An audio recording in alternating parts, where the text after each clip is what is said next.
Most people over 60 are given one simple piece of advice. Just walk more.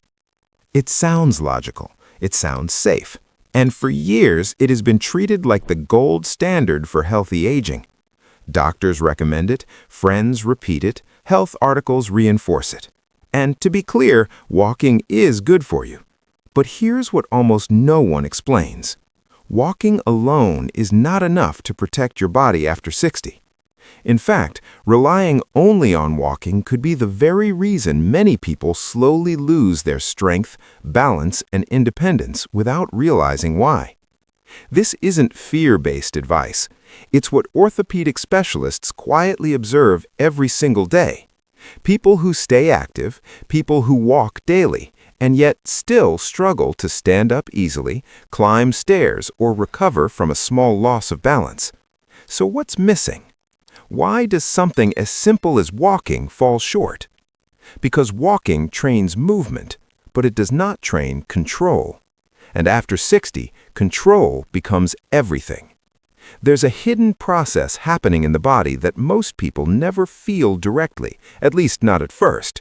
It's called muscle decline, and it begins quietly. You don't wake up one day feeling weaker. Instead, small things start to change. Standing takes a little more effort. Your steps become slightly shorter. Your balance feels just a bit less certain. Over time, these small changes compound. And then one day, something unexpected happens. A stumble, a missed step, a fall that could have been prevented. Here's the key point most people never hear. Loss of independence doesn't happen because people stop moving. It happens because the body loses the strength and coordination to control movement. And walking, while helpful, doesn't challenge those systems enough to maintain them. Research over the past decade has consistently shown something surprising. Even adults who walk regularly can still experience significant declines in leg strength and balance. Why? Because walking is repetitive. It uses momentum. It doesn't force your muscles to adapt or get stronger. It doesn't train the stabilizing muscles that keep you upright when something unexpected happens. And those stabilizing muscles are the ones that matter most. They're the muscles that catch you when you trip, keep your knees steady, hold your hips level, and allow you to stand up without assistance. Without them, movement becomes less safe, even if you're still active. But here's the good news. This decline is not permanent. It is not something you're stuck with. And more importantly, it does not require intense workouts, heavy weights, or a gym membership to fix. In fact, some of the most effective exercises for restoring strength and balance are incredibly simple. They use something you already have at home: a wall. Yes, a wall. Orthopedic surgeons and physical therapists often rely on wall-based exercises for one reason. They are stable, controlled, and low risk. They allow you to safely train the exact muscles that walking misses. And among these exercises, there is one in particular, one simple movement that activates nearly every system responsible for keeping you independent: balance, strength, coordination, confidence. And the best part?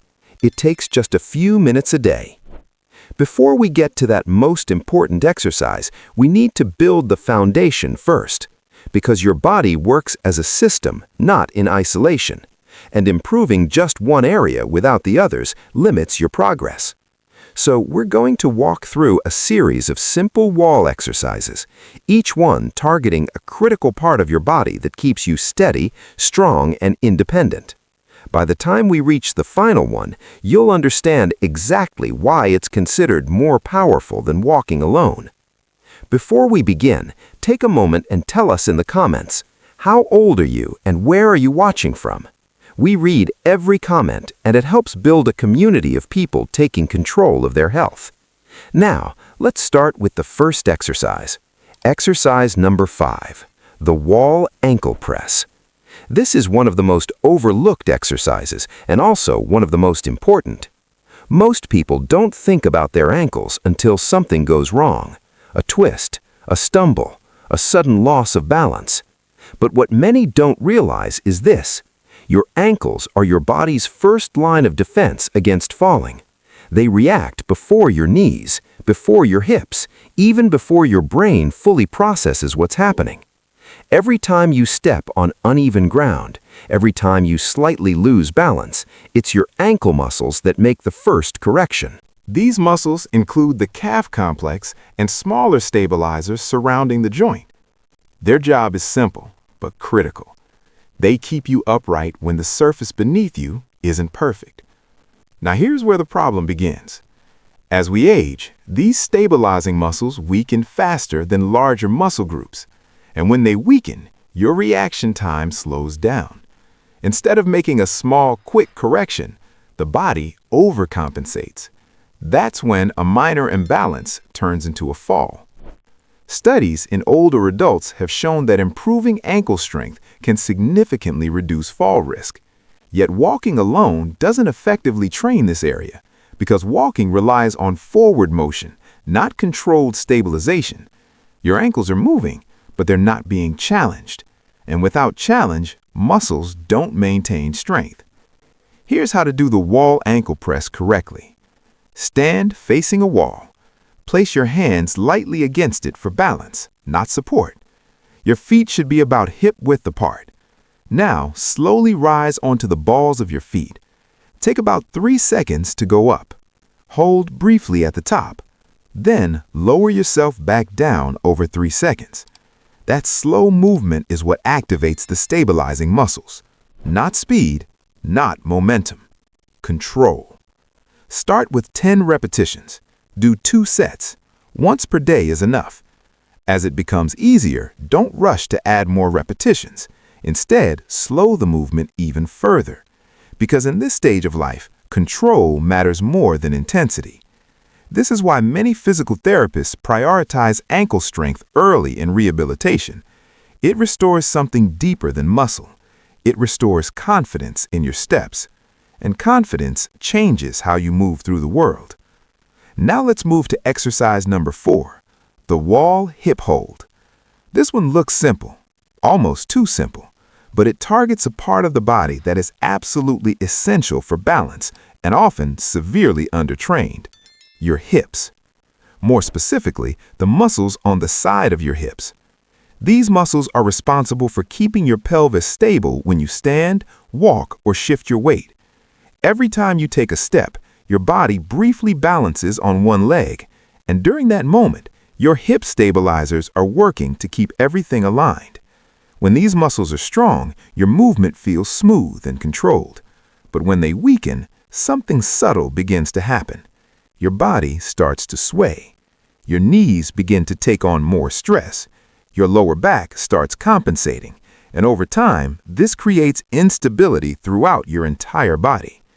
This is one of the main reasons why lateral falls to the side, become more common with age, and those are often the most dangerous, because they're harder to recover from and more likely to result in injury. Walking doesn't effectively train these muscles because walking primarily moves forward. It doesn't challenge your body side to side.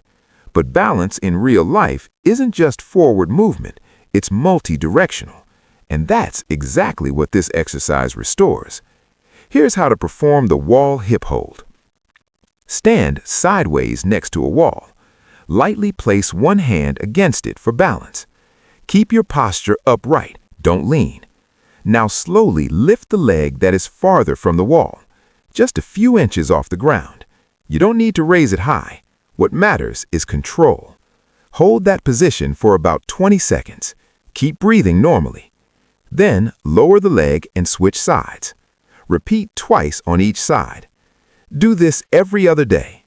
If it feels easier, extend the hold time slightly, but avoid rushing progression, because again, control is the goal. Now let's move to exercise number 3, the wall march. This is where things begin to change, because now we're not just training muscles, we're training communication between your brain and your body. One of the first things to decline with age is not strength, it's timing. The ability to lift your foot at the right moment, to place it accurately, to avoid dragging it or catching it on the ground. This is why many falls happen during simple walking, not because of weakness, but because of delayed coordination. The wall march restores that connection. Stand facing the wall. Place your hands lightly against it. Now slowly lift one knee up toward hip height. Take about 2 seconds to raise it, then 2 seconds to lower it. Alternate legs, 10 repetitions per side, 2 sets. Focus on smooth, controlled motion, not speed. This exercise retrains the pattern your body uses when walking, climbing stairs, or stepping over obstacles. It reduces the risk of tripping and improves how confidently you move in everyday life. Now we move to exercise number 2, the wall sit, partial depth. This exercise looks simple, but it is one of the most powerful ways to rebuild leg strength safely. The muscles involved here are the ones responsible for one of the most important movements in daily life, standing up. Every time you rise from a chair, these muscles are working, and when they weaken, something subtle happens.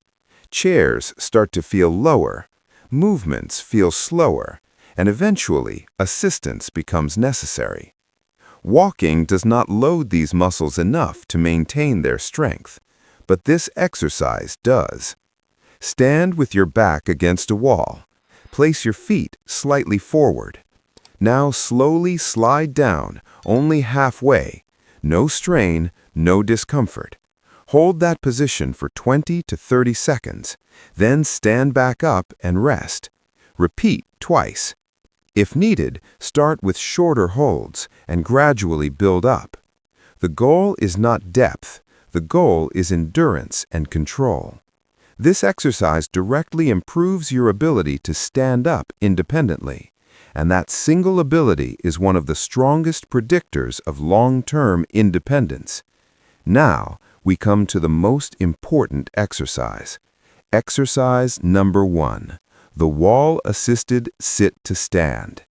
If you could only choose one exercise from this entire video, this would be the one, because it brings everything together: strength, balance, coordination, real-world function.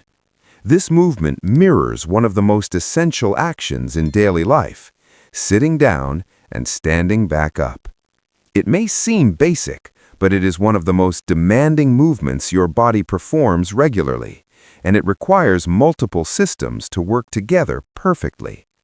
Here's how to do it safely. Stand in front of a chair. Position yourself so the wall is behind you for added safety. Now slowly sit down. Take about 3 seconds to lower yourself. Pause briefly, then stand back up using your legs. Avoid using your hands if possible. Repeat this 8 times. Do 2 sets, 3 times per week. If it feels difficult, that's okay. That's where progress begins. Over time, this exercise improves not just strength, but your ability to control movement under real-life conditions. It reduces fall risk, improves confidence, and most importantly, it preserves independence. Let's be clear about something. Balance is not luck. Mobility is not genetics. Independence is trained. These exercises target what walking alone cannot: controlled strength, stability, coordination. 15 minutes a day, a few times a week. No equipment, no gym, just consistency. Progress slowly, stay consistent, because at this stage of life, it's not about doing more, it's about doing what matters. If you had to choose just one exercise to start today, which one would it be? Tell us in the comments. And if this kind of practical, surgeon-informed guidance helps you, consider subscribing. We share simple, safe strategies like this to help you stay strong, steady, and independent. You are not too late. Your body is still capable of adapting, and decline is not your destiny.